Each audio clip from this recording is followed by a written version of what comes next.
China's central bank on Friday said that all transactions involving cryptocurrencies are illegal. Now, before anybody freaks out, I don't have a dog in this fight. I'm not going to act like I know what will happen as a result of this. I'm just trying to point out what I see. Now, the first thing is that any person that's already invested in cryptocurrency or has made a lot of money in cryptocurrency is going to say, well, this doesn't matter. Now, I'm not trying to make any inferences here or make any suggestions. I'm just saying somebody that holds cryptocurrency, invests in cryptocurrency, or makes money advising on cryptocurrency is incentivized to encourage people to buy more of it. Just objectively, they're incentivized for more people to participate, think that it's good, think that it's real, because it point blank makes their stocks worth more money, their holdings worth more money. I'm not saying that that's the only thing that motivates them, but they are incentivized to do so just keep that in mind. China has banned all financial activities involving cryptocurrency, such as trading crypto, selling tokens, transactions involving virtual currency derivatives, and quote-unquote illegal fundraising. According to this article in Breitbart, the central bank said in recent years that trading of Bitcoin and other currencies has become widespread, disrupting economic and financial order, giving rise to money laundering, illegal fundraising, pyramid schemes, and other illegal and criminal activities. And this was, quote, seriously endangering the safety of people's assets. Now, cryptocurrency people might say that this doesn't matter, but they're forgetting that China is the second largest economy in the world, and in the next decade will probably become the largest economy in the world. Yet they celebrate countries like El Salvador adopting Bitcoin as an actual currency. If you just look at the comparison, population in El Salvador, 6.4 million. China, 1.4 billion. GDP in El Salvador, 27 billion. GDP in China, 14 trillion. Now, I'm not anti-cryptocurrency. I think that a lot of good things have come as a result of this technology becoming more prevalent. However, I just want people to be aware that it may be a game of musical chairs. All I'm saying is it's kind of a threat to your money that the powers that be could just wake up one day and say that it is illegal for you to hold this risk asset or this quote-unquote currency. And people are like, how are they going to make it illegal? How are they going to get it? It's on a flash drive stuffed in my dirt star. It's up my poop chute. It's like, huh? Let's not forget, in 1933, Executive Order 6102 made it a criminal offense for any U.S. citizen to own or trade gold anywhere in the world. I've said this many times, but I don't believe that they perceive it as a threat right now. If everybody unanimously agrees that the international banking system and the banksters and all of these people that control and run the money of the entire planet are going to suddenly be foiled by a bunch of computer people that bought these long strings of numbers by a mysterious made-up person that doesn't exist, and that all of a sudden they foiled this multi-hundred-year scheme where these people are like the smartest and they've been just controlling the entire planet forever. It's like, if you believe that these people are so smart that they've been planning this for hundreds of years and they've figured out how to literally control the entire planet, that these strings of numbers are going to be the plan that foils their grand scheme, I don't know. Maybe, but probably not, but maybe. I understand that this is like the theoretical fight the power. This is how you fight against the banking systems, but it's like, might be a trap. Because I believe that the Fed or the banking system in the United States of America, if they were to ever wake up and say, you know, this is becoming a threat, people are taking their money out of our fiat mystery air bucks and starting to spend this other currency that we can't control, they're just going to make it illegal.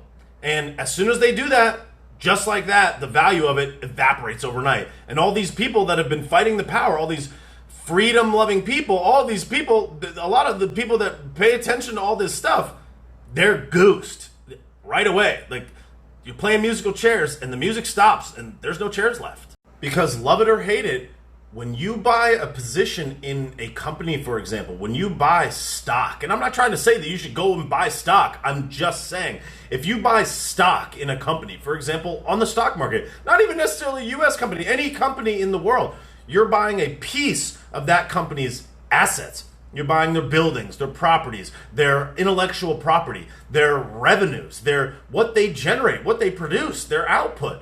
When you buy a digital currency, you're buying kind of like a piece of nothing. Now, I'm sure there's some digital currencies that aren't this way, but let's just specifically target like Bitcoin. You're buying a piece of air. You're buying a theoretical worth more money string of numbers later. You're not buying anything. You're buying basically nothing. You're buying a promise to pay in the future. And people will be like, well, that's exactly what fiat currency is, the currency that's issued by the government. Yeah, but the difference is that the United States government, the power, weight, and trust of the United States government is what backs it. What backs Bitcoin? Nothing. And before Bitcoin people just go absolutely nuts, I'm just trying to point this out so that people can make a decision on their own. Because there's a lot of people out there that'll be like, crypto, fight the power, Bitclam, buy my course. It's like, okay, I'm just saying this is a threat. Because to me, the biggest threat posed by let's just isolate Bitcoin is that if the banking system, if the Fed, if the federal government, if the biggest economies in the world were to wake up one day and say, listen, this is becoming a threat to the stability of all of our currencies. We have to outlaw. We have to make mining it illegal, or slowly pull away certain pieces. You can't transact in it, or it has to be regulated, or regulated even more than it already is. Then just like that, the value erodes. The very single thing, the one value proposition that it has, escaping the system, is gone. And just like that, the value goes with it. Because if they think that it's a threat, an actual threat to the system, and they make it illegal, then it's worth nothing. You can't use it, you can't live in it, you can't transact in it, you can't hold it for later. You could hold it for later, but what's it going to be worth? If they just say, hey, look, we're going to create FedCoin, here's the actual currency that we want to use, and we're doing it to protect people, to protect people's assets, they're going to do it under the guise of, we're here to save you. That's how they're going to sell it. They would do it just like China is doing. They're going to say, this is used for money laundering, this is used for illegal activity, it's becoming a threat to the banking system, and it's a threat to everybody else's money. It's a threat to our country. It's a threat to all of us. Therefore, we need to shut it down to protect you. That's how they do it. They could say that it's a climate change situation.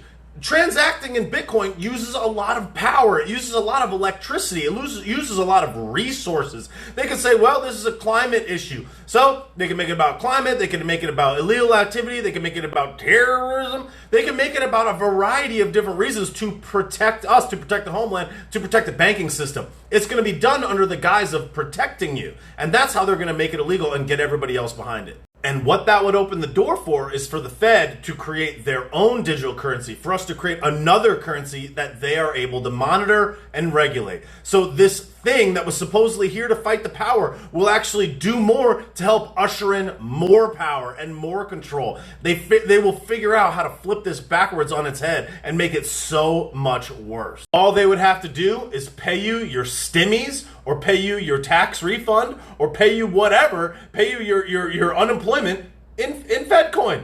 And then everybody would need to use it. They could say, well, it can only be used just like a food assistance card. It can only be used for the following items. It can only be used in a certain amount of time. And for example, they could say if you don't use it, it loses value. They could tax it. They could depreciate it, like inflate it away. Say it loses 2% a month or 2% a quarter or whatever to force you to use it on the things they want you to use it. It's a trap, and this will usher in even more of this type of control. It will have the opposite effect of its original intent. I'm not telling you what to do. I'm not acting like I can predict the future. I'm just saying you might be playing a game of musical chairs and holding an actual, real, hard asset, something that you can touch, something that you can use, something that has historically retained value, might be more valuable than holding some digital string of numbers. That's all I'm saying. So do what you want, freak out. I don't care if somebody wants to try to get in a debate with me. I'm not here to debate it. You can believe it. You might be right. I'm not saying that you are. This is just my opinion, and I'm just looking at what's going on, and I'm like, that's kind of a threat. The second largest economy in the entire world just straight out says it's illegal. It's like, okay, so just be careful is all I'm saying. You'd be much better off, in my opinion, buying actual tangible assets, like investing in yourself, real estate, property, maybe gold, silver, or some other things, buying cash flow assets, buying businesses, stuff like that. If I had to say where your money should go, the first place is invest in yourself. Invest in education. Develop a new skill. Make yourself more valuable in the marketplace. First, invest in yourself. Secondly, I would invest in a hard asset like a home. Buy your home, buy a condo, buy a place that you can live, something that will hold its value no matter what. buy your house. If you already have a house, invest in improving your house. Buy blinds, paint, landscaping, new doors, new windows, other things that will make the home more valuable. Oftentimes that's your most valuable asset. If you own a business, I would invest into that business. Buy better tools, a faster computer, a larger monitor, more computer monitors, a tool that will help you do your job quicker. Invest in people, staff, or a larger building, a larger, better equipment, faster machines, faster processes, subcontracting out certain pieces so that you can focus on the things that makes you the most money, etc. It's kind of rigged, but if you're going to hold in the long term, historically, the stock market has been a pretty decent growth of value. I like investing in things that don't involve too many hard tangible assets like technology, things that can scale like software, or you can invest in just like traditional blue chip stocks, or if you want to go a safer route, you could buy stocks that pay dividends, or you could buy foreign stocks. If you don't believe in the United States economy, you could buy foreign stocks. You could buy stocks in countries like Canada or other countries around the world. You don't necessarily need to buy US based companies on the stock market. It's also not a bad idea to prepay for certain things that you know that you'll need. For example, if you prepay your car insurance 6 months in advance, sometimes you can get a break on that. You could pay your mortgage down. You could pay down some loans that you might have. You can pay off certain things that will help you save money just by the simple fact that you're removing some of your liability. But if you really want to know the truth, what I believe is the key to financial freedom for everyone in the world, it just comes down to one single word. If you could figure out how to purchase this one thing, you would be financially insulated as long as you live. The absolute greatest investment and greatest holding for long-term prosperity is to buy cash flow. So hey, this is not financial advice. I just want to see you win. I just want to see people not get stuck playing musical chairs for something that they may or may not understand. All I'm saying is invest in yourself, invest in real assets, invest in cash flow, and that will protect you for the long term.